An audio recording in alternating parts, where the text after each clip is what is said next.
Welcome back to the Cook Among Us. Today we're going to make a very nice dish, chops, but these are lamb chops, beautiful. I have 8 here, 8 beautiful lamb chops. And we're going to marinate them first, and then we're going to braise them, and then we're going to make a wonderful balsamic vinegar reduction that will make a wonderful sauce. On the side, we're going to have a little pasta dish, just some pasta and some fresh baby spinach and garlic and butter sauce with a little bit of lemon zest. And some fresh basil. Let's take a look at the ingredients, shall we? So here I have about 2 cups of baby spinach that have been washed. I have about a half a box of thin spaghetti or linguine. This is linguine number 7, I think it is. I have the zest of 1 lemon. I have 1 tablespoon of olive oil and a tablespoon of butter for our pasta sauce. And I have 3 cloves of garlic chopped here. For the lamb chops, of course, I have our beautiful 8 lamb chops, but I have 2 tablespoons of the really good balsamic vinegar, 3 tablespoons of pure virgin olive oil, a teaspoon of paprika. I use paprika a lot. It doesn't have a lot of flavor. I use it for coloring. 4 tablespoons of garlic cloves chopped, a teaspoon of rosemary. I normally like to use fresh, but unfortunately, I couldn't get fresh today, and 3 tablespoons of salt. And that's it on our ingredients. I'm going to show you how I put the lamb chops together. We'll get some close-ups of it as well. But for the moment, let me just sort of describe what it does. What you want is for the lamb chops to sit and absorb all that beautiful garlic and the olive oil, because they're going to be braised in the olive oil, and the spices for a few minutes. And so you do that while you bring your pasta water up to a boil. So let's take a look at what we do with our lamb chops then. We'll put the lamb chops in a bowl, and we add our olive oil,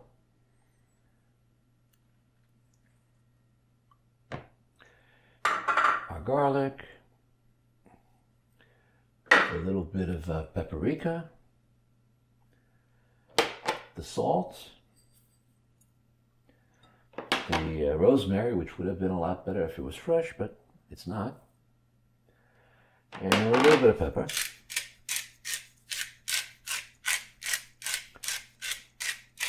And now we get our hands dirty, and we mix it all up really, really good.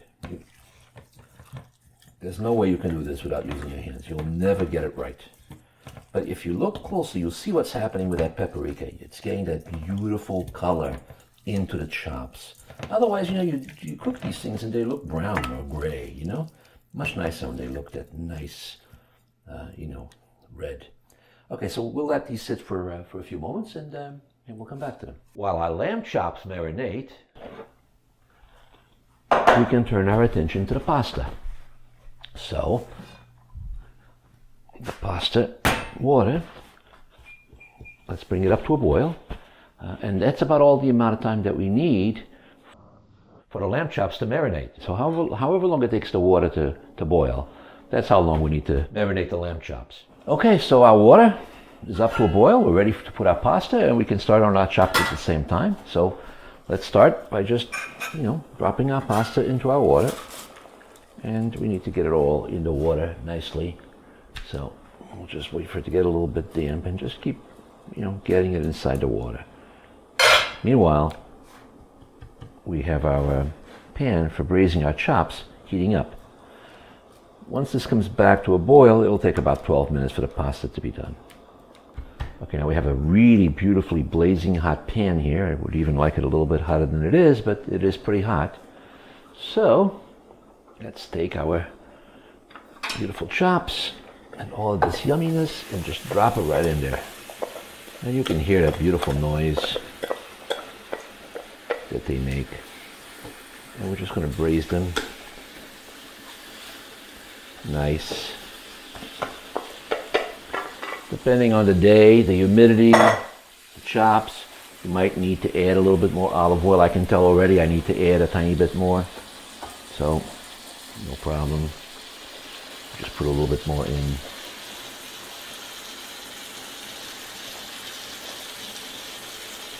Okay. We're just going to let those babies braise on high.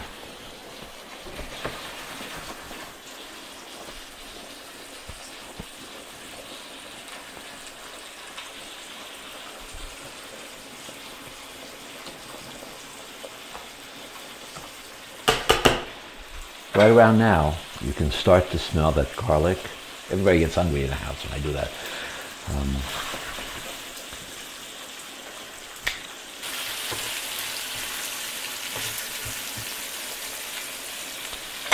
Takes patience. Takes time. Good food always does. It's worth it in the end, though. Let me cover them a little just to accelerate the process, just to get my temperature a little bit higher. They'll take pretty much the same amount of time to finish as the pasta will take. Maybe a little bit longer. It depends, you know, the weather, even the weather can affect how long things take. My pasta's looking pretty good here. That's coming along pretty quickly. I resisted the temptation of incorporating a little bit of chorizo into my pasta sauce because not everybody has access to chorizo, but I normally put a little bit in just for fun.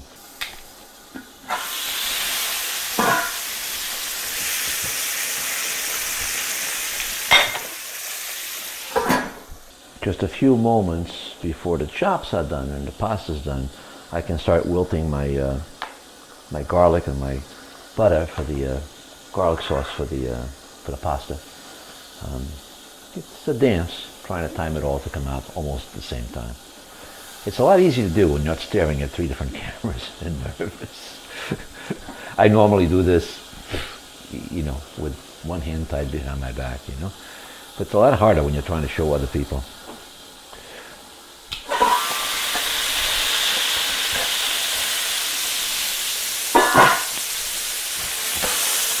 Now the reason why I cover this, just so you know, because I want to braise these and I want to braise these fast.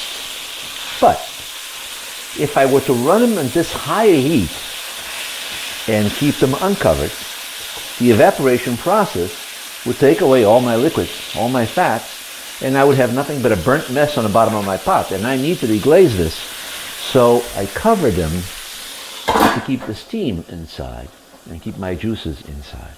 Just having them uncovered for a few more moments, that's all we need to get that nice brown color out of them. And don't forget, there's going to be a beautiful glaze on top as well. Balsamic that I use the really good stuff from Modena. It doesn't cost that much more. It's worth the extra price. It's like using sea salt. It's worth the extra price to do that as well. You know, this is my Salado, by the way. Really neat thing. You get these from Portugal. You put them anywhere. There's even a hole if you want to hang it on the wall. It opens. Now, why is that? Because when I need salt, I can just reach in and grab a pinch and, you know, I'm done. I don't have to be fooling with these things and, what a pain in the butt that is. You know? Oh, there we go. Now we got what we wanted.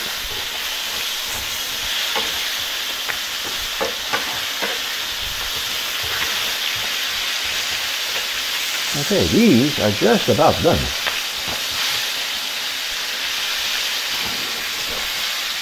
A couple of seconds on the side here. Those are nearly cooked to perfection. Maybe another 30 seconds to a minute more.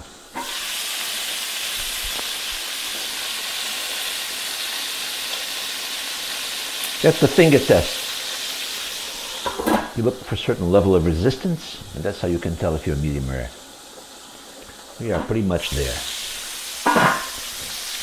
Let us get ready for our deglazing. So let's put our chops here quite nicely.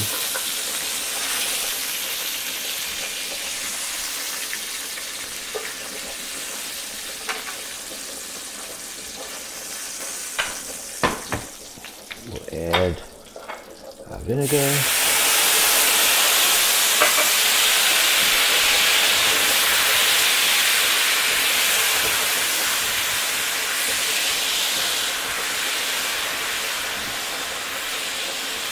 Got thick quite fast, so I'll just punt because it's not exactly what I want, and I will add a little bit of lemon juice, and that will give me what I need.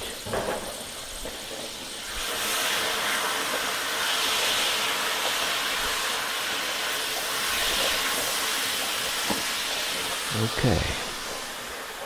Those are our chops.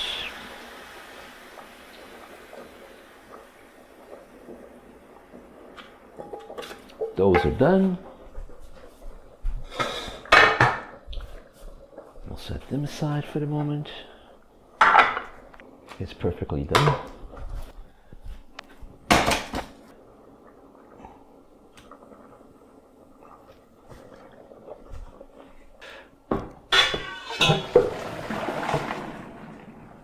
Let that drain for a little while.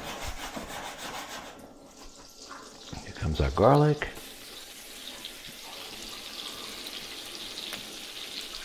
Just let our garlic cook down a little bit. Just so you know, you don't want that raw garlic flavor. You want that nice roasted garlic flavor. In goes our pasta. Our baby spinach.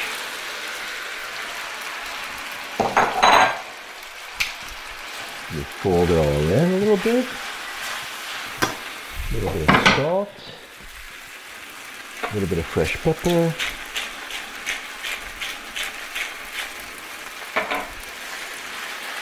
that smells delicious. That smells so good.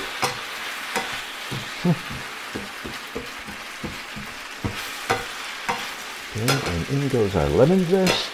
Oh, baby.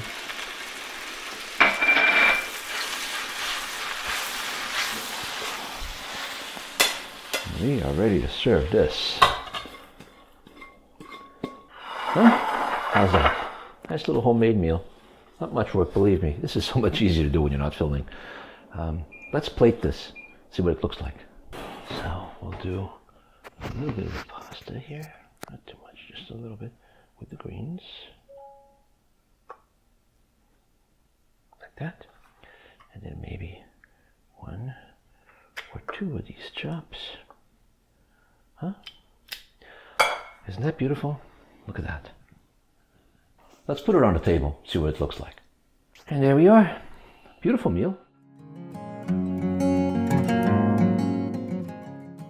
And that's it. A wonderful meal. I hope you enjoy it. Please let us know what you think. Thank you for stopping by. Subscribe to the channel. Share the app. Put up your own recipes. Let's make this a really beautiful community of cooks. I really hope you enjoyed the meal. Ciao.